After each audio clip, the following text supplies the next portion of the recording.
Halo anak-anak, selamat pagi. Perkenalkan, nama Ibu Tin Kartini, NPM Ibu 230101052108. Ada yang tahu gak nih, Ibu di sini akan menjelaskan materi tentang apa?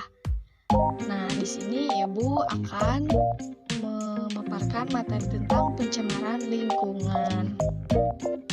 Nah, materi pembahasan yang Ibu akan sampaikan, yang ke-1 itu ada pengertian pencemaran lingkungan, yang kedua ada pengertian pencemaran air, yang ketiga ada pengertian pencemaran udara, yang keempat ada pengertian pencemaran tanah, dan yang terakhir yang kelima penanggulangan pencemaran lingkungan. Yang ke-1 yaitu tentang pengertian pencemaran lingkungan. Pencemaran lingkungan adalah masuknya suatu komponen ke dalam suatu lingkungan sehingga menyebabkan turunnya kualitas lingkungan itu. Pencemaran lingkungan dapat dikelompokkan menjadi 3 bagian, yaitu pencemaran air, pencemaran tanah, dan pencemaran udara. Proses pencemaran dapat terjadi secara langsung maupun tidak langsung. Pencemaran langsung terjadi ketika zat pencemar langsung mencemari suatu lingkungan.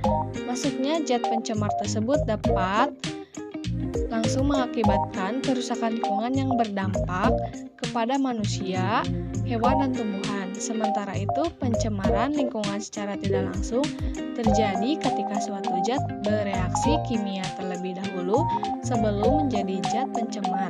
Reaksi ini dapat terjadi di tanah, air, maupun udara. Yang kedua, tentang pengertian pencemaran air. Air merupakan sumber kehidupan. Air sangat dibutuhkan baik oleh makhluk hidup maupun makhluk tak hidup. Manusia sangat membutuhkan air pada keseharian hidupnya. Manusia membutuhkan air untuk minum, masak, mandi, mencuci, dan berbagai keperluan lainnya. Tumbuhan juga membutuhkan air untuk kelangsungan hidupnya. Tumbuhan membutuhkan air sebagai bahan fotosintesis. Begitu juga dengan hewan yang memerlukan air sebagai bahan penting untuk melangsungkan hidupnya. Bahkan benda tak hidup pun membutuhkan air seperti tanah agar menjadikannya subur.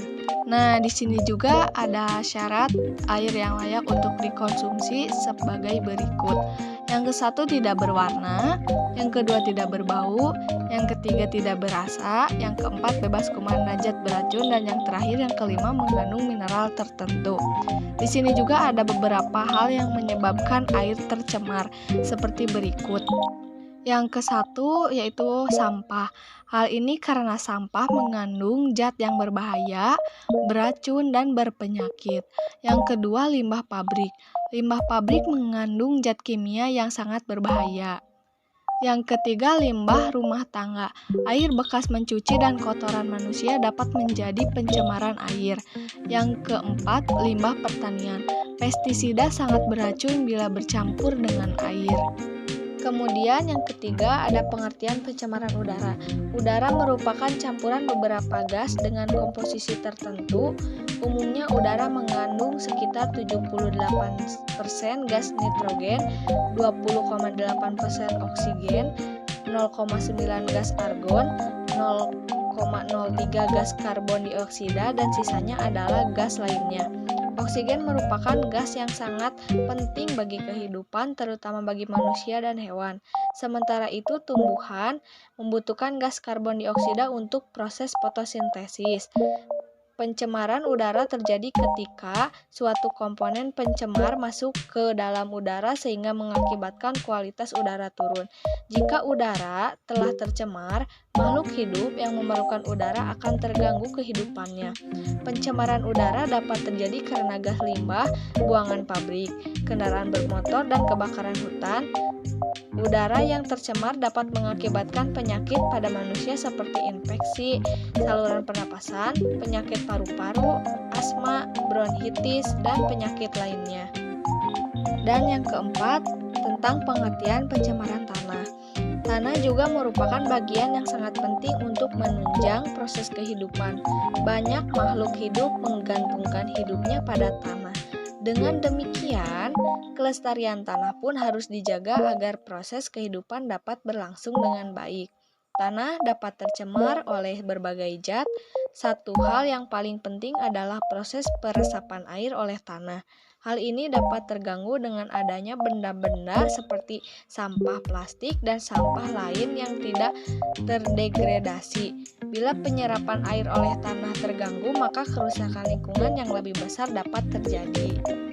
Dan yang terakhir ada penanggulangan pencemaran lingkungan. Agar keseimbangan lingkungan tetap terjaga, maka perlu adanya penanggulangan pencemaran lingkungan baik skala kecil maupun besar. Dalam skala kecil dapat dilakukan oleh semua orang di lingkungan sekitarnya, sedangkan skala besar harus melibatkan pemerintah dan ahli lingkungan. Hal yang dapat kita lakukan dalam menanggulangi pencemaran air yaitu yang ke-1, membersihkan saluran air dan sungai dari sampah, yang kedua, tidak membuang sampah ke sungai atau saluran air, yang ketiga, melaporkan kepada pihak berwenang bila terjadi pencemaran lingkungan. Di sini ada hal yang dapat kita lakukan dalam menanggulangi pencemaran udara. Yang ke-1, tidak membakar sampah. Yang kedua, menggunakan masker bila udara kotor. Yang ketiga, mengurangi penggunaan kendaraan bermotor. Yang keempat, pabrik harus dilengkapi dengan alat penyaring gas buang. Yang kelima, mengubah sampah menjadi pupuk. Dan yang keenam, melakukan penghijauan atau penanaman pohon. Dan di sini juga ada hal yang dapat kita lakukan dalam menanggulangi pencemaran tanah.